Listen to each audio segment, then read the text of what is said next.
Welcome, everybody. We are delighted to have you here this afternoon. My name is Jason Lane. I'm the Dean of the School of Education at the University at Albany. I'm joined by my colleague and UAlbany alum, Joe Jagroni, from the Capital Region BOCES, and we are delighted to have you here today for what is sure to be an incredibly important topic of resilience, relationships, and self-care in the new normal. I recall when we first started edTrends, which is almost a year ago now, we talked about this crisis being a marathon and not a sprint, and how true has that proven?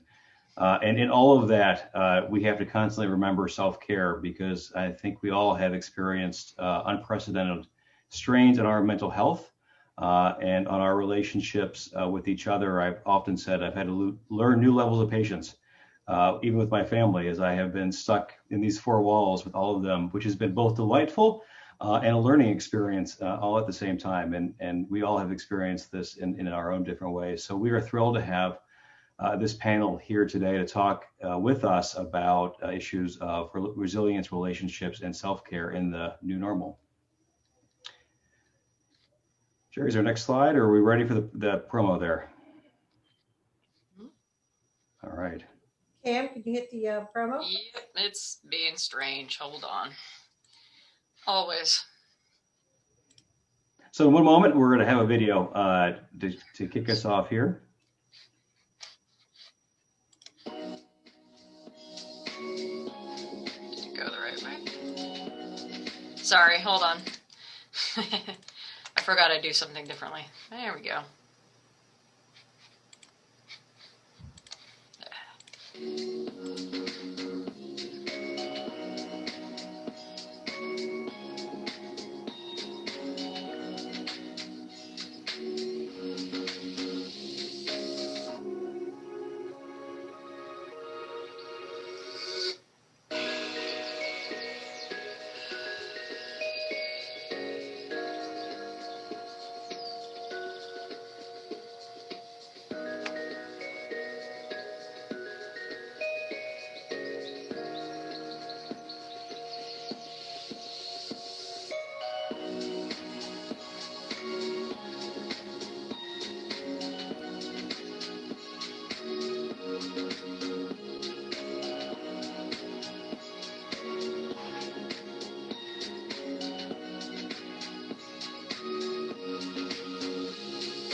So we're coming into the modern era with our videos. My thanks to Jerry and Cam for their great work on that. I hear you can also check them out on TikTok if you're into those things. So be following us out there on TikTok. I just joined. I'm learning the passation. So with that, I think, Joe, I'm going to turn it over to you to introduce the panel. Ooh, not if it does that, though. There we go. Sorry. Great. Thank you, Jason. And thank you so much to the department, to Jerry, to the School of Education, and all of our friends at UAlbany. As Jason said, this has been a great series. We've been at this for a long time, and it's really something nice to be part of, to share the expertise with so many folks that we have across such a wide variety of topics. So I'm sure people on today, you'll find this very engaging. If you've been on the sessions before, I hope you agree that that the university, the School of Ed, works very hard to put together a program to serve a diverse audience and to provide some great thoughts on some pragmatic and pertinent topics. So without further ado, we do have two experts today to talk about how we take care of ourselves and the work that we're involved in, and how candidly, which we talk about with our staff all the time, when things are challenging, how can we support all of us that are engaged collectively in this work. So it's my pleasure to introduce Ken Hughes from LaSalle School for joining us. Very well known throughout the region and beyond for her work in this area, to share her thoughts. And also joining her, we have Kim Ross, who is the Superintendent of Schools for Green Island Union Free School District. If folks know where that is, it's just a bit north of Albany. And right here in the Capital Region, if you are from beyond this area, Kim and her leadership there, but even more so in her leadership as a PPS director and her experiences with supporting students through across a variety of social services and in-school programs will provide some great insight as well. So at this point, again, thank you for joining us. I will turn it over to Cam and we'll get things rolling. Thank you so much. And welcome everybody to our little conversation related to resilience, relationships, and self-care in the new normal. The way this is basically going to work, I can never assume what everybody knows when we're starting to talk about things like resilience and stress and neurobiology of trauma. And so I'm going to begin with a little bit of an overview of the basic ACEs science, be relatively quick just to make sure everybody's all on the same page. Because that helps us understand why resilience is such an important thing for us to try to build. And then we talk about why relationships are the most important factor for building resilience, which brings us to why we have to worry about self-care and why having our best versions of ourselves available for students is so beneficial for folks. So hopefully that overview of where we're going to go for the next little while makes sense. We're definitely going to look at some resources toward the end. Kim's brought a whole bunch of really great ideas and great resources available online, and have it available for folks at the end of the presentation as well. So the basic science related to the Adverse Childhood Experiences study. It was a study conducted by Kaiser Permanente and the Centers for Disease Control on data gathered from 1995 to 1997.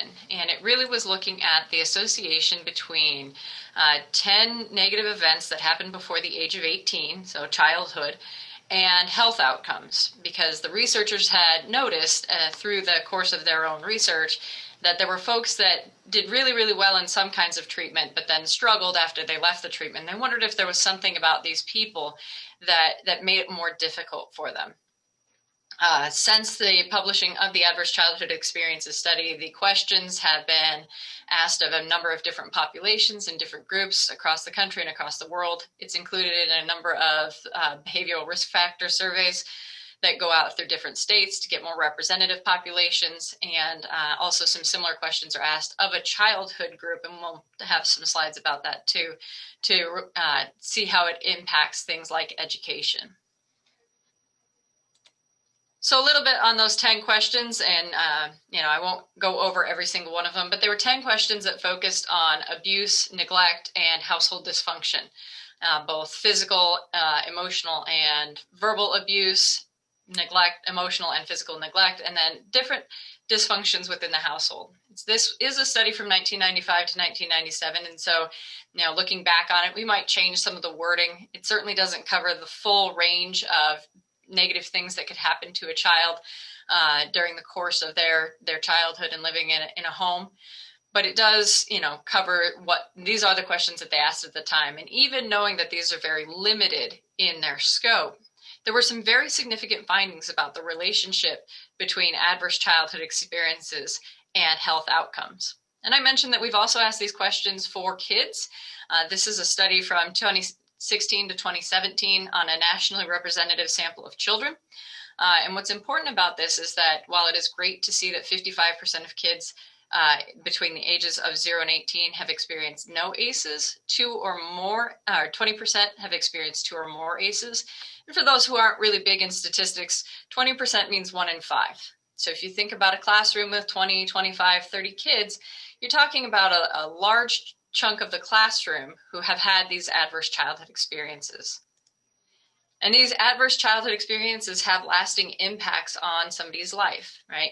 There are a whole host of outcomes and that the adverse childhood experiences study has been correlated with.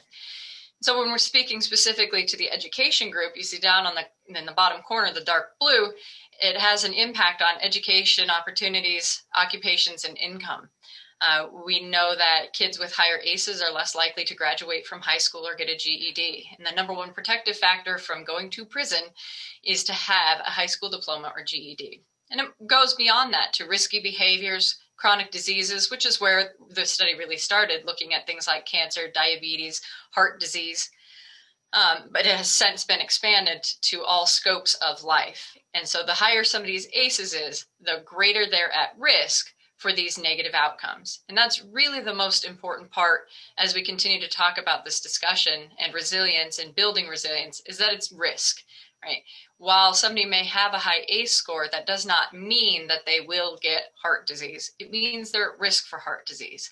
And without understanding ACEs and the impact it can have on neurobiology and stress, then they can't mitigate that risk the same way as if you have a condition that makes you more at risk for having a different health outcome. If you aren't aware of that risk, you can't impact it, such as high cholesterol, as it relates to heart disease. If you don't know that ACEs could impact your heart disease, then you can't mitigate that risk as well. So the CDC kind of outlined how you move from an adverse childhood experiences up to the health outcomes and risk of early death. And they've expanded this over time. As somebody who's been doing this presentation or presentations related to ACEs for a really long time at this point, the two parts about social conditions, local context, and historical trauma are actually new within the last year or so.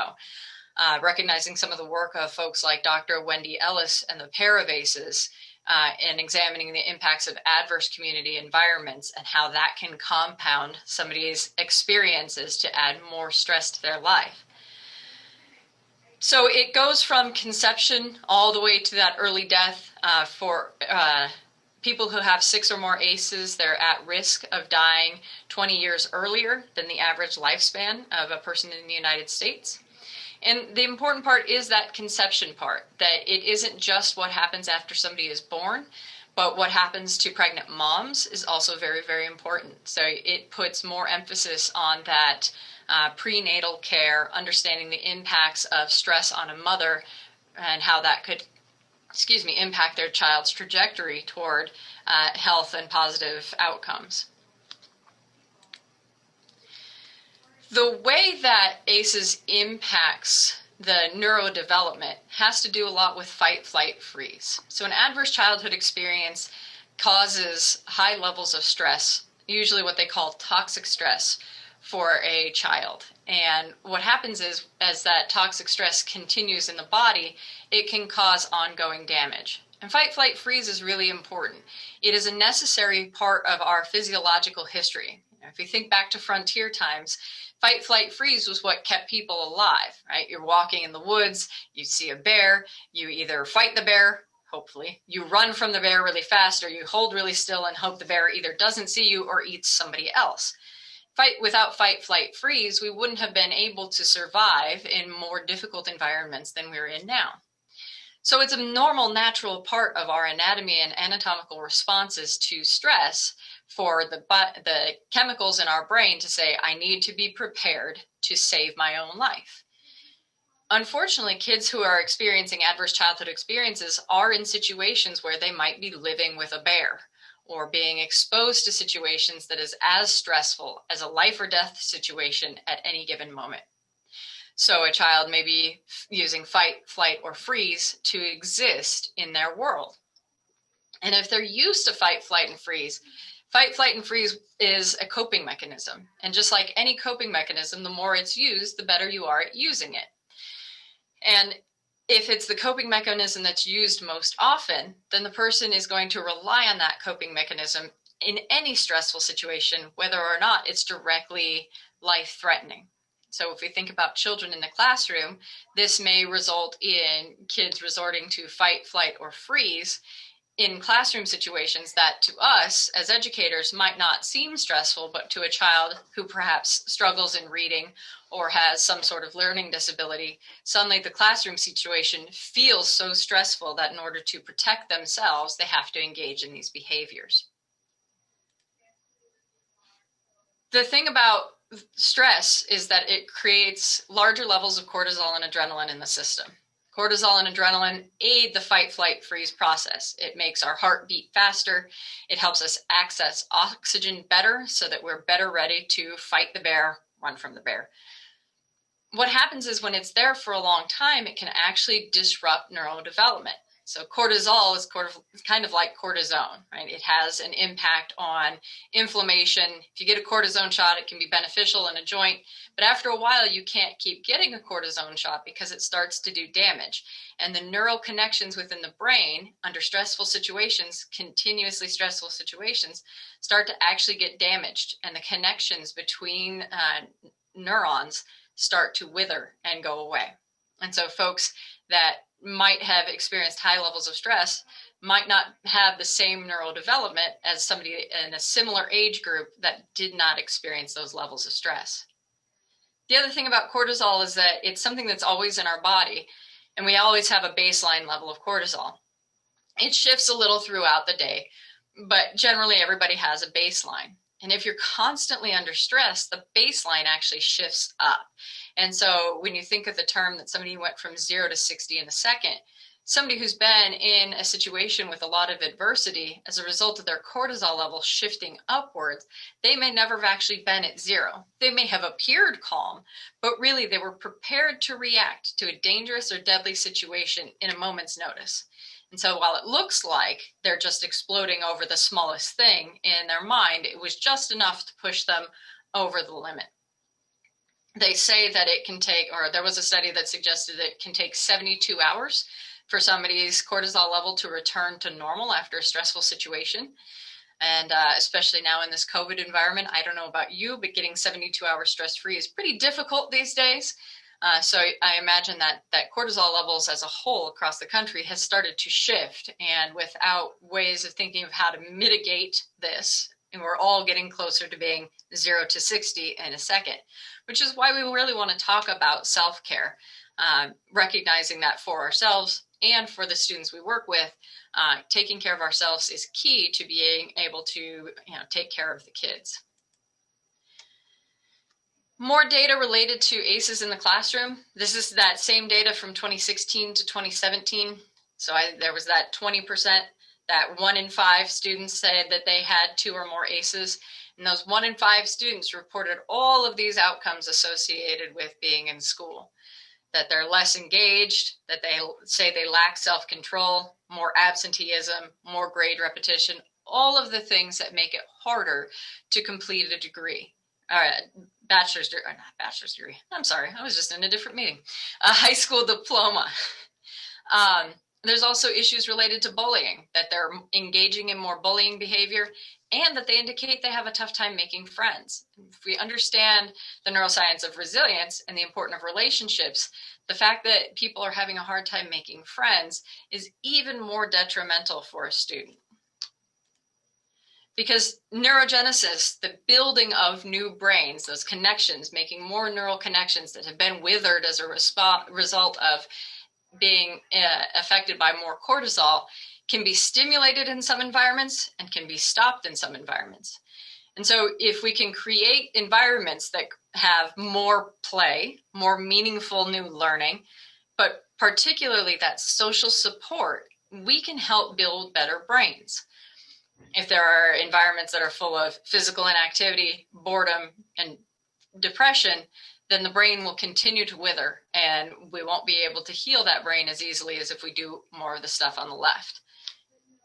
And I actually have this really nice graphic from, there we go.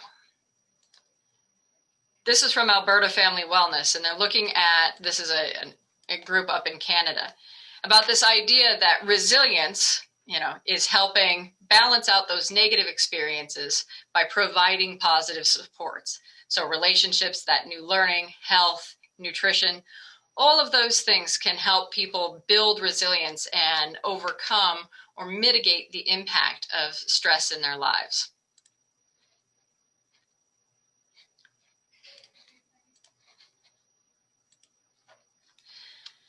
So the National Scientific Council on the Developing Child, Harvard, you'll hear Harvard a lot related to adverse childhood experiences. They also come back as we discuss self-care here in a little bit.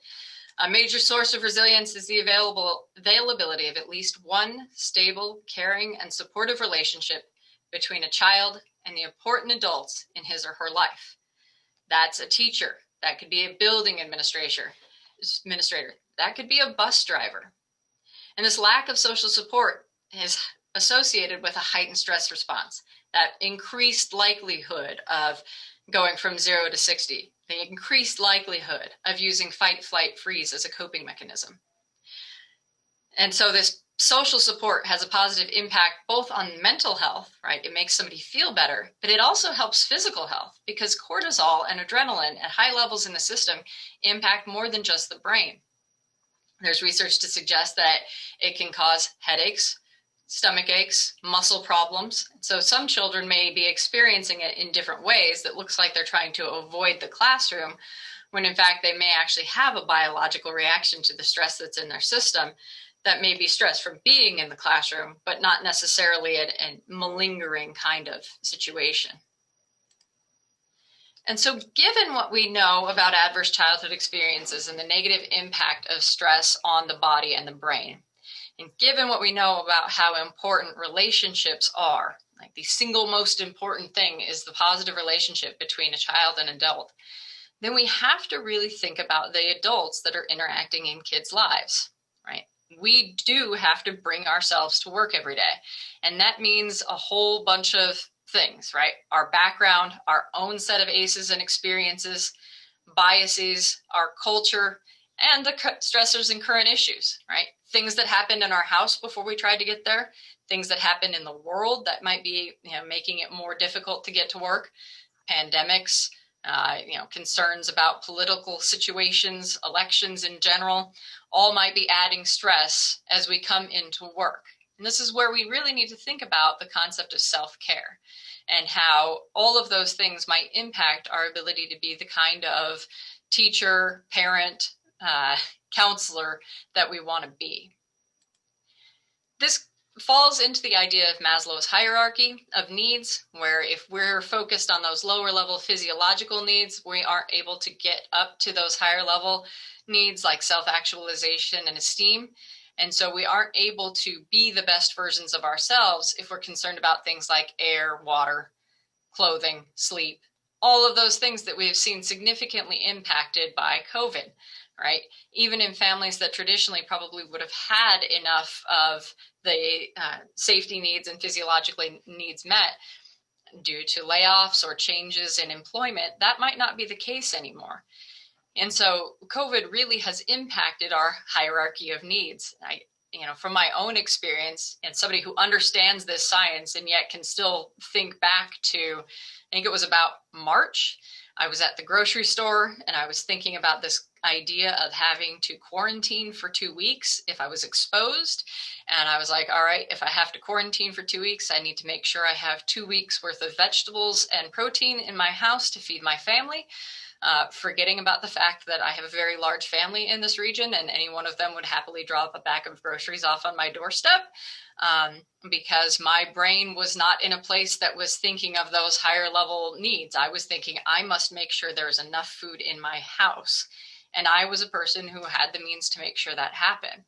And so if it impacted me to that extent and it made me feel anxious at the store as I'm trying to make sure I get to the bag of frozen vegetables before somebody else does, I can only imagine what it would be like for folks that weren't in the same position that I was in. And so that's really what, Kim and I wanted to focus on for the second half of this discussion and chat with you about is really some of these self-care opportunities and recognizing that in order to put our kids first and make everything about the kids, we actually do have to make it about ourselves. That if we can't be the supportive adult that a child needs, then that child isn't going to get what they need from us. It's like that metaphor from flying on a plane, right? You have to put your mask on before you put your child's mask on. And while your brain says, no, I have to take care of my kid first, you aren't going to be able to take care of a child if you can't breathe enough oxygen. I saw this at one point, and so when I started talking about schools during COVID, I really like this graphic about the differing, how things changed for instruction and how it becomes more difficult in so many ways. The combination of, kids trying to, younger generation or younger kids trying to be engaged the same way they would be in a classroom and, wanting to help everybody see their lives. And then high school kids not wanting to engage at all. In my case, I'm also a college professor. I just don't even know if they're there, if they just turned on their computers and walked away because they're often not on camera. And this brought up a whole lot of other issues related to things like trying to maintain confidentiality or thinking about issues related to mandated reporting, right? Now we have a view into our students' lives that we never really had before. And, that at first that was really a concern, the idea that everybody should have their camera on. But before we really had the ability to put the nice nifty green screen background behind kids, which students would be embarrassed of where they had to be, or which students were sitting in a car somewhere so that they could get Wi-Fi, and how was that impacting their ability to be engaged in the learning that was sitting in front of them. So this is just a good graphic for kind of talking about that. I think the biggest takeaway related to ACEs and COVID is that this really isn't a new best practice, right? There isn't a new way to help kids heal from ACEs. It isn't a new thing. It's that it's finding a way to use it in the current environment. That the relationships that we used with kids, and even the relationships that we had with each other, have had to change. And the amount of support we've been able to feel from those relationships has had to change as well. And so how do we try to navigate that in our current situation to make sure that students are as engaged as we can help them be, and that we're helping support their learning and making sure they're getting to their learning goals, while also making sure they're socially supported and can still have that relationship that we know students really need. They need to have that teacher support. There are any number of folks that have experienced some significant trauma that, when asked, Oprah Winfrey comes to mind, because she talks about it in an episode of 60 Minutes, that when asked what was it that made her feel like she was, could overcome what had happened to her, she said it was her teacher. And how do we negotiate and make that happen in an environment where we're feeling all this stress because we're teaching from home, we're concerned about the health and wellness of all of our family members, we're doing distance learning for the first time, we may have terrible Wi-Fi too, and with kids who are experiencing all sorts of different situations as well, right? Higher levels of domestic violence have been reported across the country. That means kids might be at home being exposed to more domestic violence. That's an ACE. Parents that struggle with addiction or mental illness, the child is home seeing that more. That's adding more ACEs.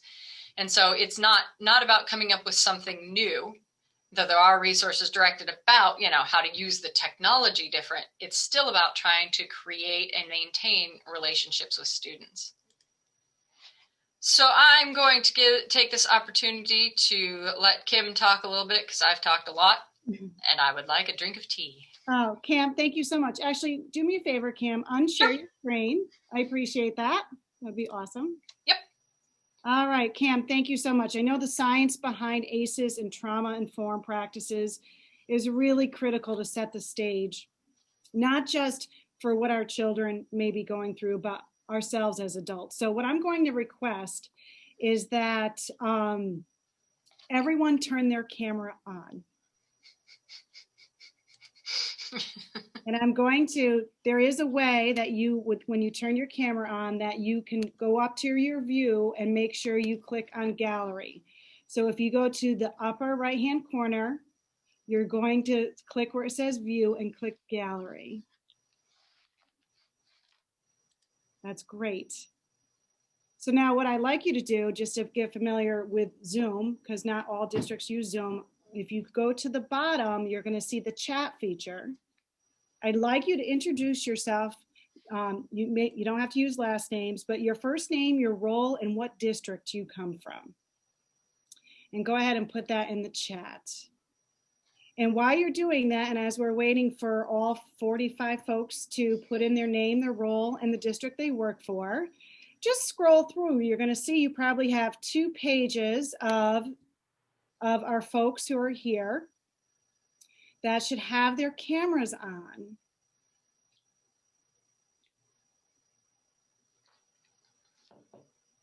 You can click on the chat feature to see the everyone introducing themselves and what their role is and what district.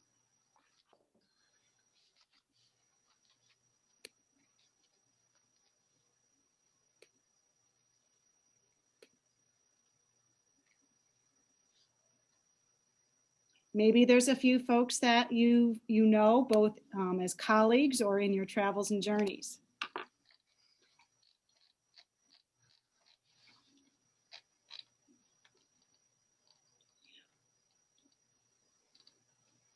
You're also going to see that with Zoom, there's an opportunity at the bottom where it says reactions. If you would like to ask a question or, there's a raise your hand feature. So please feel free to use that. This is part of the discussion or the presentation today, where it is a collection and a collaboration of ideas as well as strategies that we've used. I'm going to walk you through some strategies and skills that I've tried to incorporate as a superintendent of schools. Full disclosure, I haven't been perfect. Full disclosure, there's times where I think I'm making the best choice or the best effort and it hasn't worked out right. But we are all in this together. We are all through a global pandemic and we learn as we go. Now, the next thing I would like you to put in the chat feature, I'm going to pose a question to you and I'd like you to respond. And the question is, what has been the biggest challenge for you as an educator during COVID? So we all probably could come up with 20, but what's the one challenge that you've lost sleep at night, where it keeps you up and you just feel like, I just don't know how to solve this? So go ahead and put that in the chat. And thank you for being good sports with putting your cameras on.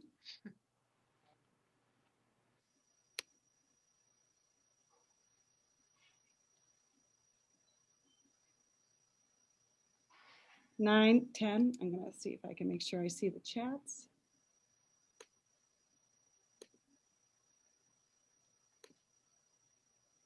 And as people are posting stuff, Cam, if anything, as we talk through resiliency and some strategies and toolkits, if anything seems to pop out that really addresses it, please let me know. Mm-hmm. Mark, I am feeling your comment. I had a class with 2 people in person and 10 people online today. Oh my goodness, that was weird. Like, hi out there. I don't know if you're listening. Awesome. Okay, so you guys have a job to do. I am going to post questions, Oof. but y'all have a job to do. You have to comment on one of your colleagues, because we're all colleagues, at least one positive feedback. So as I pose questions through this conversation, you have to comment on people's responses. And just because I'm a happy, sunny person, I want you to use one of those reactions in a positive reaction / emoji. So your task is, we're going to make sure that we are all supporting each other. And as I pose questions and people are responding, please respond to that person by first name. So for example, Teresa Billington, I would say, that's a great question, Teresa. I wonder X, Y, and Z. Or, hey, Teresa, I tried this, happy face, smile emoji. So that is, you just have to do it once. We're going to exercise a little bit of that fidelity that we like our students to do. I'm pushing you out of your comfort zone. So my next question is, raise your hand, use that reaction if you are feeling uncomfortable because I've asked you to put your cameras on. And then I can see little hands come up on the screen, and then you'll see what that looks like. So if you are uncomfortable that this crazy lady from Green Island, New York is saying, please leave your camera on, raise your hand, use that little down in the reactions, you can raise your hand and say, yeah, I'm a little uncomfortable, and that's okay.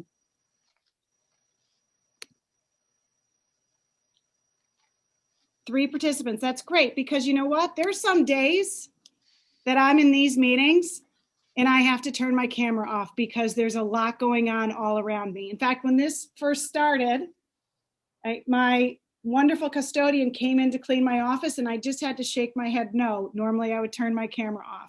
So 4 participants, that's great. All right, who can tell me, unmute yourself and tell me what your task is?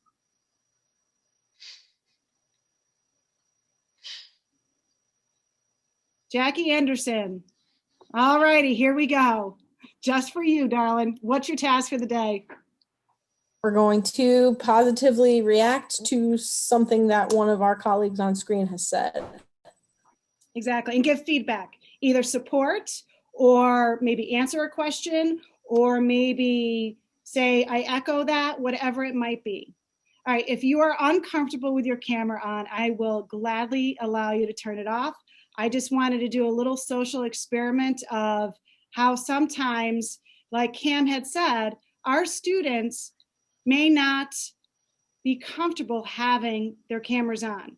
And I didn't always feel that way. When we first started with the pandemic, I actually set forth a protocol, cameras on the entire time. And then someone very wise said to me that sometimes our children are dealing with a lot of chaos in their home and that they're not comfortable, their peers seeing their home life. So please keep that in mind. We encourage cameras on for like attendance purposes. And I know it's a double-edged sword, right? Because you think they turn them on and then they walk away. But, you know, it's something to consider as an educator and if you're a leader to consider for your staff. But I want to start today talking about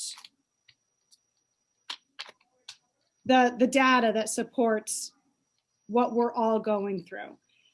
Raise your hand again if you're feeling defeated and depleted as an educator. Raise your hand if you're feeling defeated and or depleted as an educator. I'm going to raise my hand because I know I'm tired. Here, I'm going to raise mine. I'm going to practice what I preach.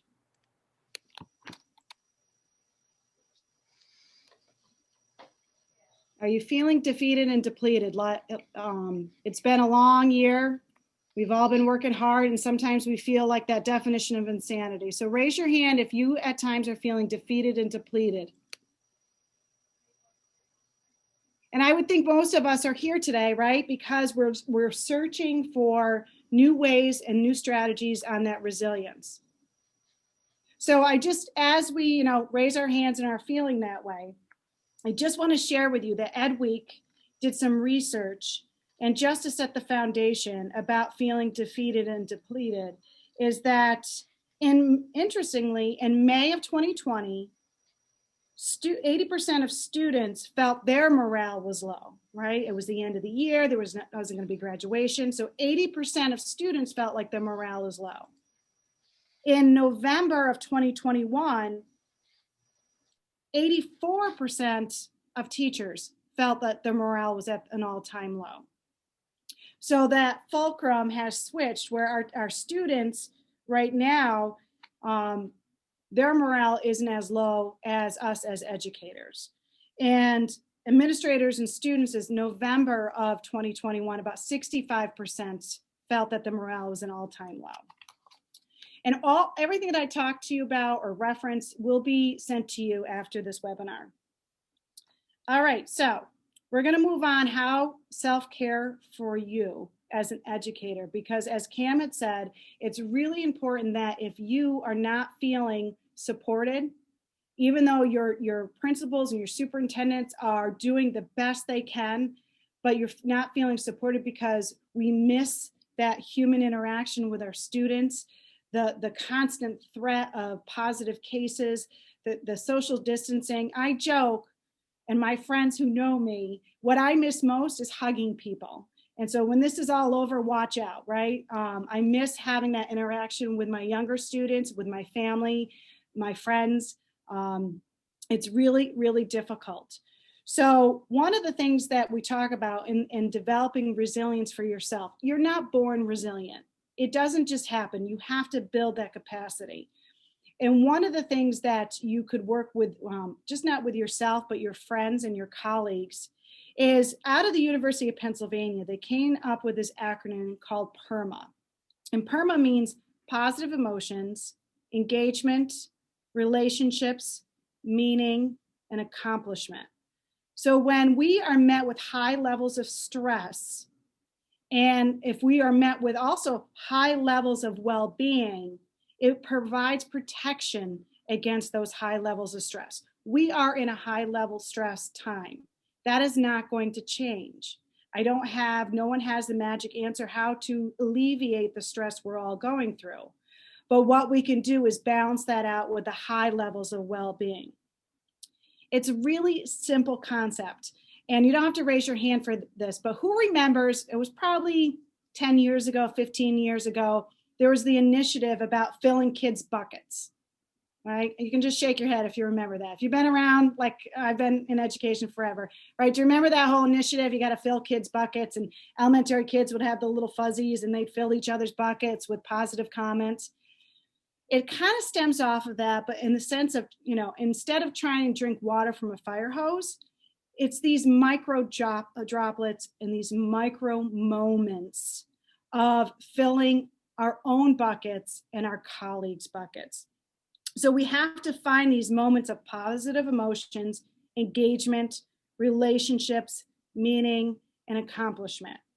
So a drop in every bucket, in all those buckets in the perma bucket, will allow us to flourish, and that even though we're in high levels of stress, we have high levels of well-being. And this is how resilience will grow. So we ourselves might be feeling defeated and depleted, but always be mindful of finding those very simplest moments. So I'm gonna pose another question. What droplet have you experienced today as an educator? And what has that brought a micro droplet under that perma? So like, for example, a positive emotion or a relationship was a student leaving a Zoom meeting today, told their teacher, I'm really going to miss you. And that gave that teacher a micro droplet in that bucket. So in the chat box, please just tell me one, or tell all of us, something that was a micro droplet, or even it could be a big droplet, that happened to you today that brought either a positive emotion, some sort of engagement. It could be like Johnny, who hasn't completed an assignment in 3 weeks, showed up today and turned in his homework. So engagement, maybe a relationship with a colleague, something that brought meaning or accomplishment. So go ahead and put it in the chat box, share out a micro droplet within those buckets. And remember your task. Oh, I love it, right? And part of that playing out in the snow today goes right along what Cam says. I know when Cam and her colleague Dave Wallace came to Green Island last fall, and he said that physical activity, and I looked at my PE teachers and I said, it's all up to you to get the kids outside moving and playing.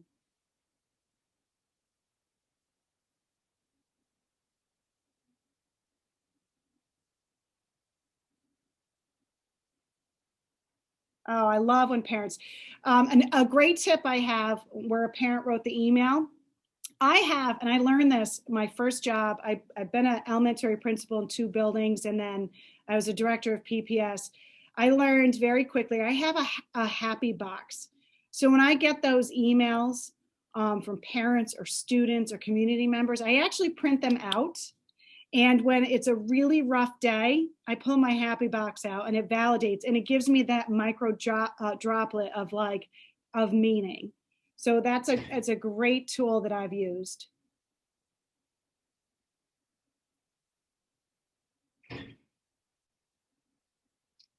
Jackie, I'm surprised you didn't cry, because those are the moments that validate us regardless of a pandemic.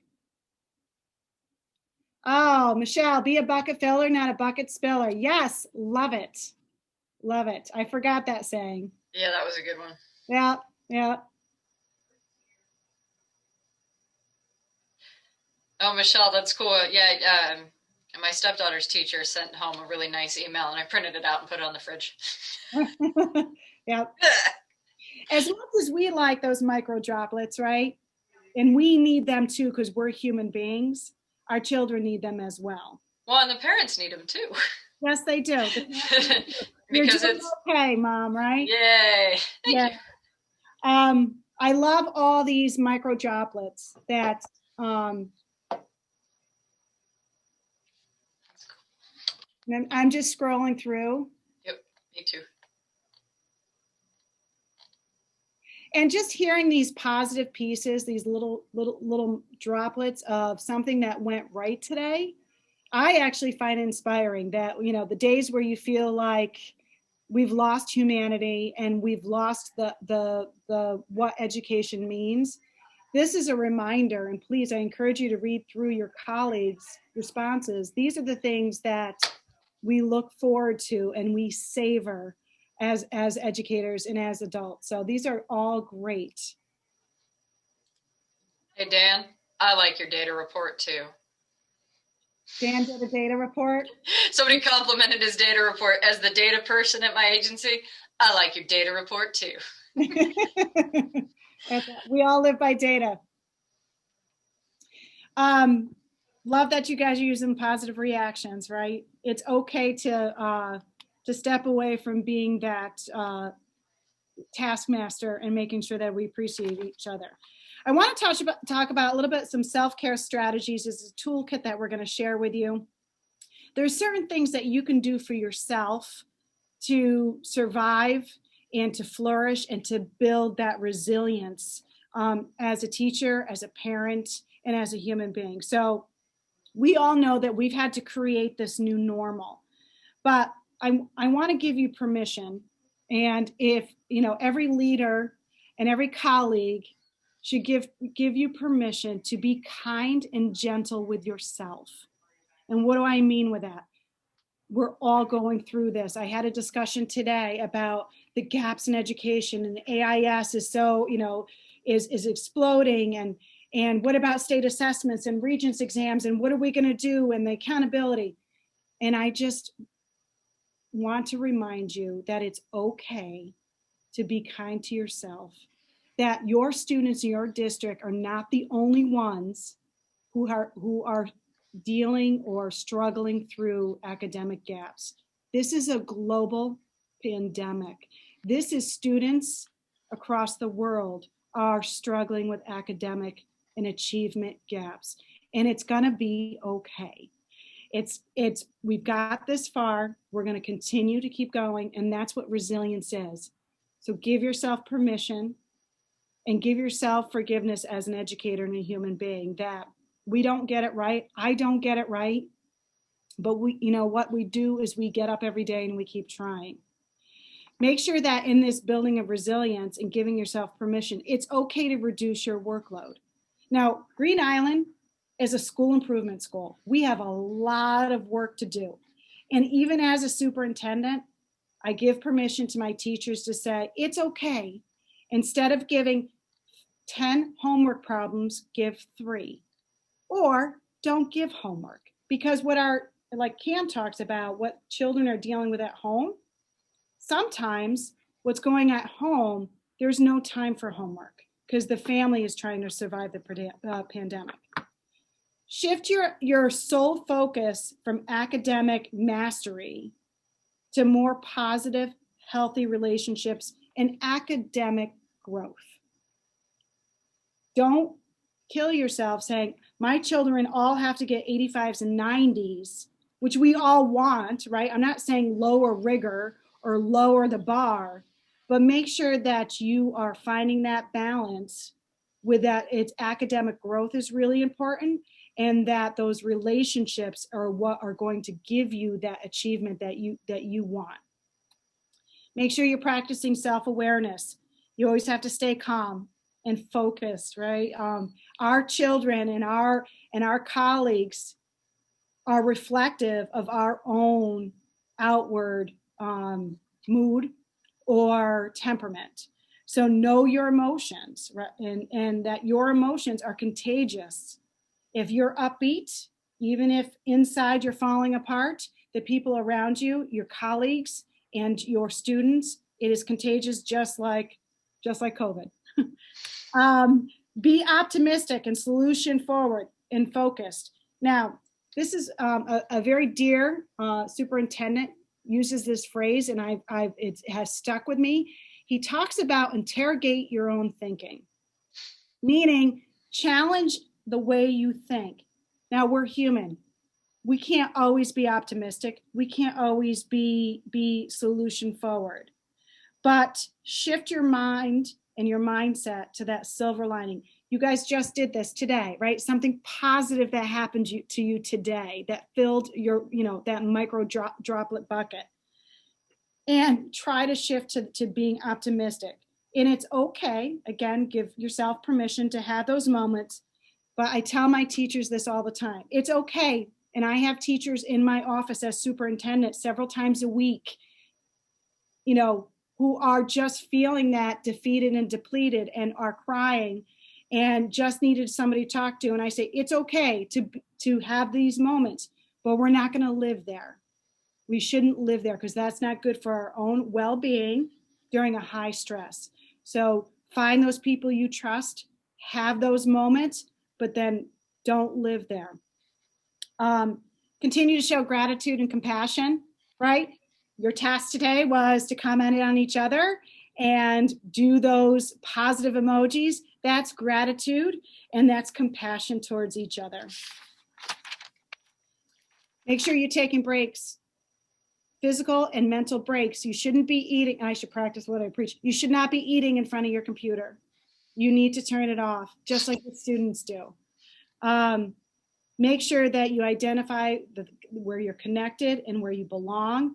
You know, be intentional about connecting with your colleagues. Fill their droplets. Think about every day what you could do within that PERMA, within those components of how you could give even just something as simple as, I love how you're able to connect with Susie. You know, I'm trying to make that same connection. What was the secret? So it validates your colleague, and it also provides, helps you build that resilience in the students that seem to lack engagement. Also important, make sure you have healthy boundaries.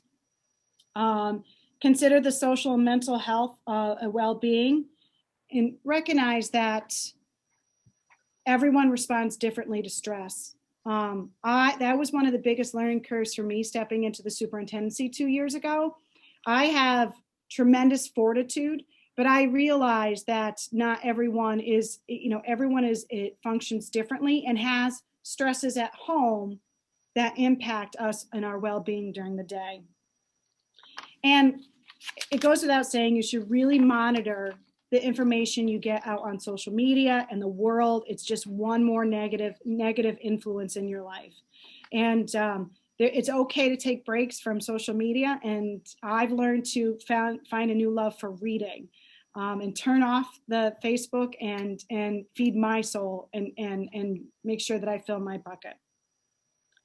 All right, I have another question. You guys are going to provide feedback to each other. You ready?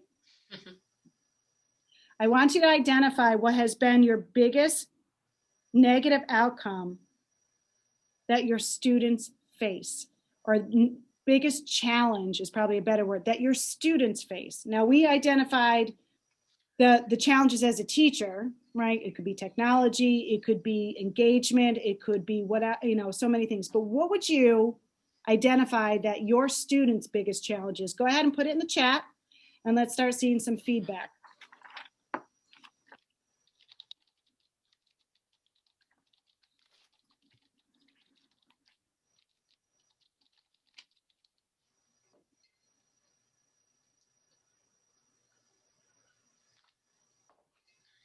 Kindergarten's tough, right? They just, you know, Justine had said that they, you know, they're used to socialism, you know, they don't know what it means to be 6 feet apart.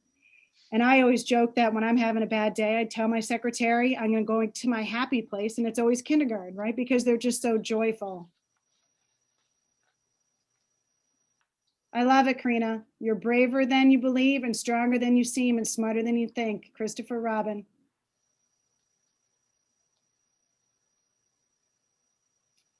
And you know, I love that how people are identifying that the lack of social interaction. So as we are feeling defeated and depleted at some times, and the struggle is real, as they say, our students too are lost. They are lost in this process.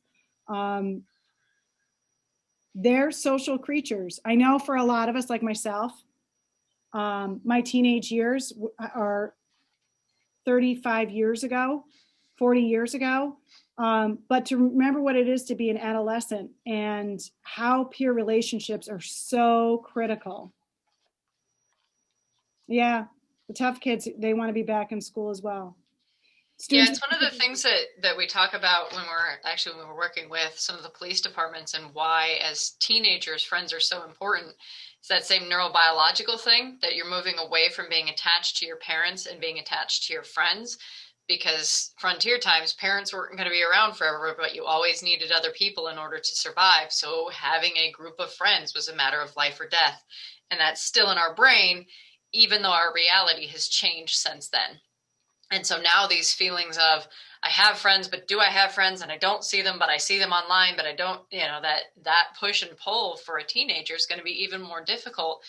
And then, when you add the social media aspect and cyberbullying and all of those opportunities that are still around, even though the positive stuff isn't as around anymore, it gets even harder for that group.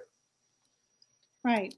And I know we only have about 10 minutes left because we started a few minutes late. So one of the resources that's going to be included is, how do you build these responsive relationships remotely? And the key points of this, because I'd like to have some Q&A, I'd like some feedback, like what's worked for you, what hasn't worked for you, both as colleagues and with students. But what's important is that you need, we all need to meet our families where they're at, both technology, maybe food insecurities. It's really important. The focus should be on shared humanity. As we come together as communities, both district-wise and locally, we're getting through this together, and it is a shared humanity.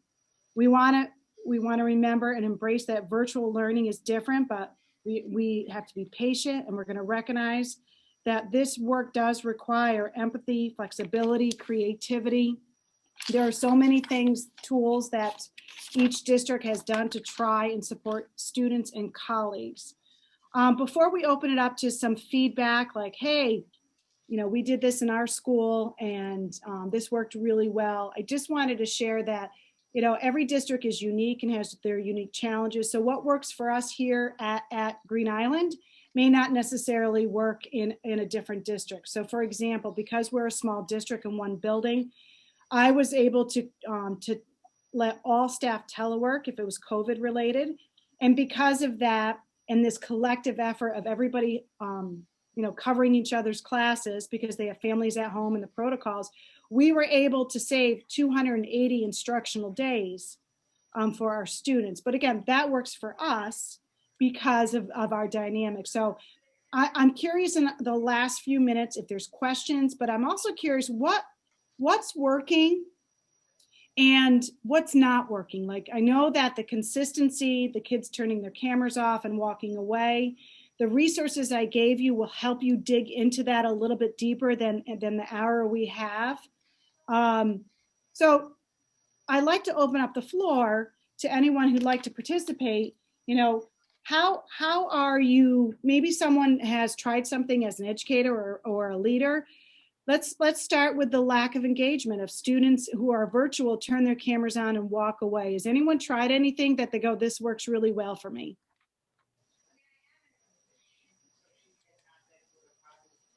And this is the time where you guys can talk. You don't have to type.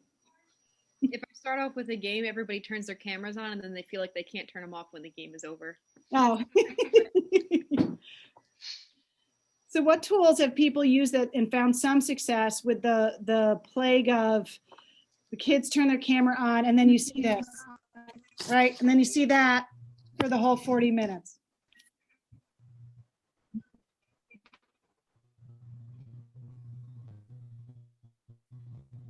I use when I have them share a Google Doc and we all go in together. This is my first year teaching 7th grade. I had a couple of things I had to learn.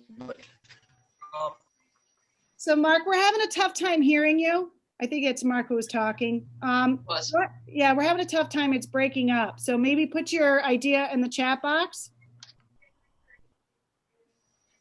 Katie, what were you saying?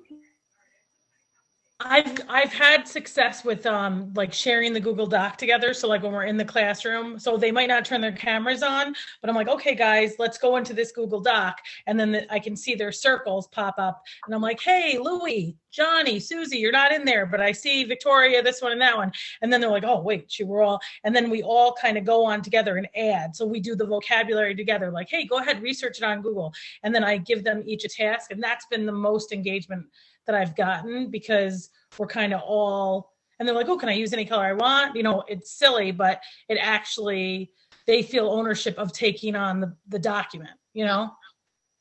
I've heard some teachers have success where they spend the first 5-10 minutes, they sacrifice 10 minutes of instruction for just socialization. And if you invest 5 minutes, 10 minutes, and then you get 30 minutes of good direct instruction in, it's worth the investment. Has anyone experienced that? Like they let the kids come together and chat, and Jackie's shaking her head yes. Nicole's shaking her head yes. Sometimes because they miss the connections that they see each other. I always make sure to ask how they are and wait and really hear the answer. And then since I get to see so few kids in person, I greet every single one when they come in the door, and I say goodbye to every single one when they leave, because we never know when they're going to be back, when they're going to be quarantined. So I make sure to specifically connect with or ask something about a weekend with almost every single kid, because they're not getting anywhere near as much as they need of that. So I make that a priority. That's awesome, right? Just like if they, both virtually and when they're in person. Has anyone, I know for us, seen an increase in failures? Mm-hmm. And does that make you feel, I know last week was probably the lowest week for my teachers because the marking period ends. Raise your hand if you was like, it was sucked the wind right out of you when you saw the grades. Yeah, hands up, right? And I too, right? Because we all feel like, oh, anybody have any strategies that their district is moving forward that you could share? Because this is not just your district, right? That's why I asked the question. Any strategies anybody's, the district is moving forward, they're willing to share? Go ahead, Katie. She's got her hand up. I'm sorry, again, here, Schenectady actually did something really great. They started at the end of December. Every other Wednesday, we do a half day in asynchronous learning. Mm-hmm. So everybody's got to commit to it. It's a crazy schedule, but my students are like, okay, I know I've got to catch up on this, that, and everything, because I'm 9th through 12th, and their schedule is packed. They get a 30-minute lunch, but they're on this device all day long. So every other Wednesday, they're done at 12:30, and they have the rest of the day too. We as educators are on there. We can be there anytime for them on a meet. So we have like office hours, so they can pop into us. So that's great. You can get extra help, things like that, but it seems to be working. It's a little nutty, but it gives that break. Yeah, awesome. I like that idea, because a lot of districts do have those remote days for especially secondary students, that it's an opportunity. I like that idea. Yeah, Wednesday is catch-up day. 1 hour early. Love it, right? But sometimes it becomes a bigger ask, right, for teachers. Like it's but I think that obviously the teachers who are on this webinar are searching for new ideas, new ways for self-care. And I know we only have a couple minutes left. Again, the resources that'll be sent to you is everything that I referenced and talked about. The biggest takeaway for me and the best advice I can give is be kind to yourself. So take care of yourself so that you can take care of the students, because it starts and ends with you. And if, your well-being outweighs your high levels of stress, that contagious emotion will trickle to your students. And do whatever it takes. That's my motto, whatever it takes. And you're going to see in some of the articles that our students, we don't know what they face at home, and it wraps right around what Cam and the science with ACEs. And that in addition to the stress you're feeling, they're feeling it too. So I want to thank everyone for joining us. I wish we had several hours, because we could have done many, we could have dig deeper into. I can talk even more. Well, no, dig more into strategies and more, breakout rooms, but an hour kind of narrows the focus. So If anyone ever needs to get a hold of me, I'm sure Cam will share her information as well. It's very simple, just kross@greenisland.org. Always willing to take a phone call or an email. And hang in there, guys. You're doing great. Your superintendents, your principals, and your leaders have got you. Just be kind and fill each other's buckets. Cam, do you have anything else? No, I just dropped my email into the chat in case anybody needed it. You can also Google me. I have a relatively uncommon name and find it that way.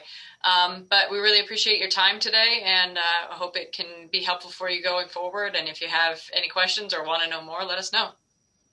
Yes, and Cam, thank you so much for all the work you do. It's a great partnership, and good luck, guys. Together we got this, and lean on each other and lean in. Thank you so much. Thank you, Kimberly, Thanks, guys. for joining us Bye, today. guys. Thank you. And I just want to remind everyone that this video and the resources will be available on remoteed.org. So thank you for your wonderful presentation today and sharing your resources and suggestions and ideas.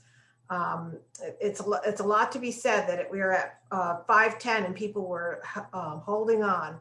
Thank you, both Cam and Kim again, and thank you, Kelly, my partner in crime at the Capital Region BOCES, for all of your support in putting this together. I look forward to seeing all of you again in the near future on edTrends, and until then, health and happiness, everyone.